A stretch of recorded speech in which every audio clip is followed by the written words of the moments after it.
Faiza, apa kabar? Kabar baik.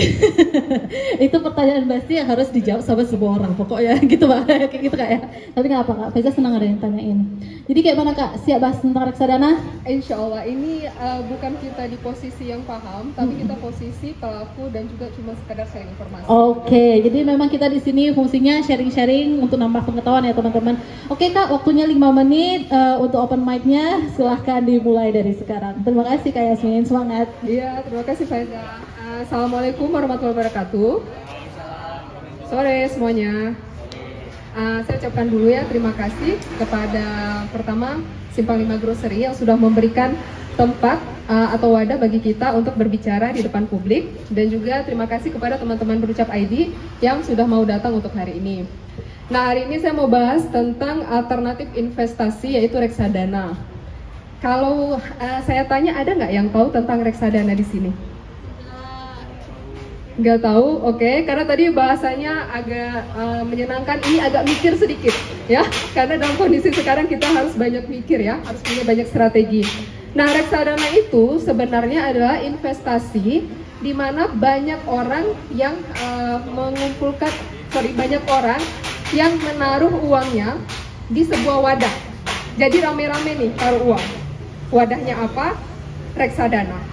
Nah, kalau dulu, kalau kita mau investasi itu kalau udah mikir saham itu kan ribet ya, harus beli satu lot, banyak biaya yang keluar. Kalau ini reksadana, itu sekarang bisa dilakukan secara online dan hanya perlu dana Rp10.000. Percaya nggak? Nggak percaya ya? Kalau 10.000 saya yakin semua pasti bisa sudah mulai investasi. Nah, kenapa kita harus mulai investasi? Yang pertama, sekarang itu mudah. Ya, dengan HP saja kita sudah bisa investasi. Yang kedua, itu kita dapat keuntungan yang lebih. Kita nggak bisa lagi naruh uang di tabungan sekarang. Kalau mau taruh uang di tabungan dengan hasil yang maksimal, otomatis uang kita harus ada ratusan juta atau miliaran. Itu. Kalau kita uangnya cuma 10 juta, itu yakinlah dalam waktu beberapa tahun itu berkurang terus. Kena yang namanya potongan dan inflasi. Uang dulu 100.000 katakanlah berapa tahun yang lalu mungkin kita bisa beli bakso untuk 10 orang. Kalau sekarang itu berkurang. Itu juga salah satu alasan kenapa kita harus berinvestasi.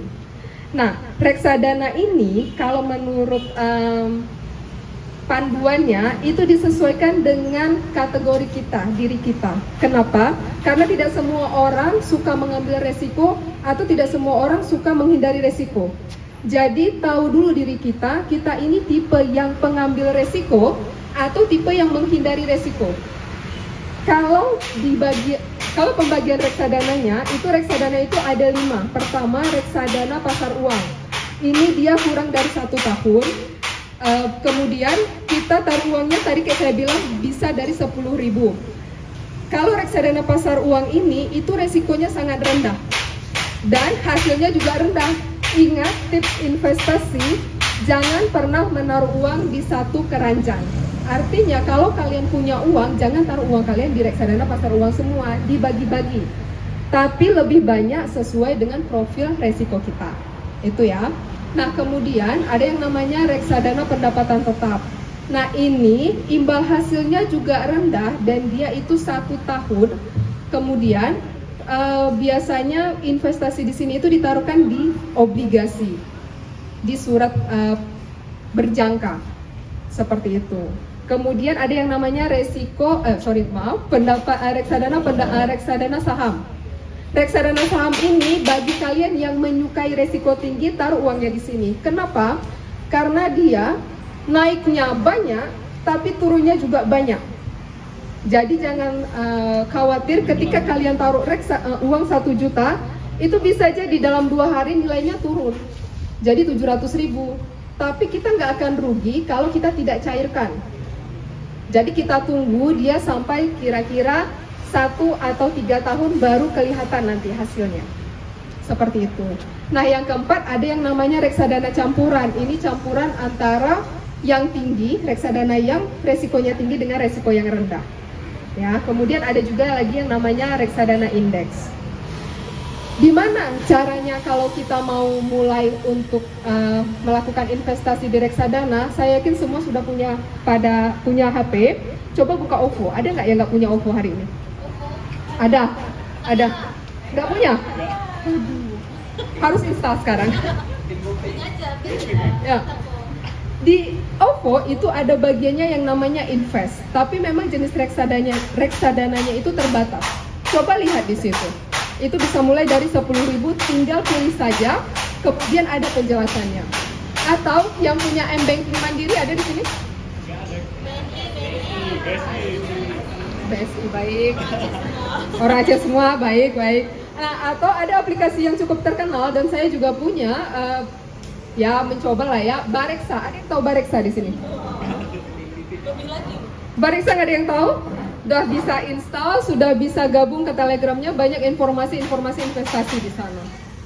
Ya, jadi kalau mungkin informasi di sini masih secara singkat, untuk tahu lebih jelasnya kita harus mencoba. Jadi harus kita paham. Ya, maksudnya kita akan paham setelah kita mencoba seperti itu. Jadi kalau menurut saya, daripada kita mengeluh dengan banyak harga naik, ini naik, itu naik, komplain di sosial media, kenapa kita tidak cari alternatif atau strategi untuk meningkatkan pendapatan kita? Salah satunya adalah dengan investasi di reksadana. Itu saja informasi yang ingin saya sampaikan hari ini. Terima kasih, mohon maaf kalau ada kesalahan kata-kata. Ya, mana tepuk tangannya semuanya. Wah, makasih banyak Kak Yasmin atas informasi dan update ilmunya. Makasih Kak. Jadi teman-teman udah bisa ya buka reksadana. Enggak gitu juga. Jadi investasi yang saya tahu tuh cuma sembunyiin uang di balik bantal atau di balik kasur. Ternyata sekarang udah canggih ya, udah bisa pakai reksadana, udah bisa investasi ke saham, investasi ke bangunan, juga infrastruktur dan lain-lain. Jadi memang banyak informasi yang bisa kita dapat dari kegiatan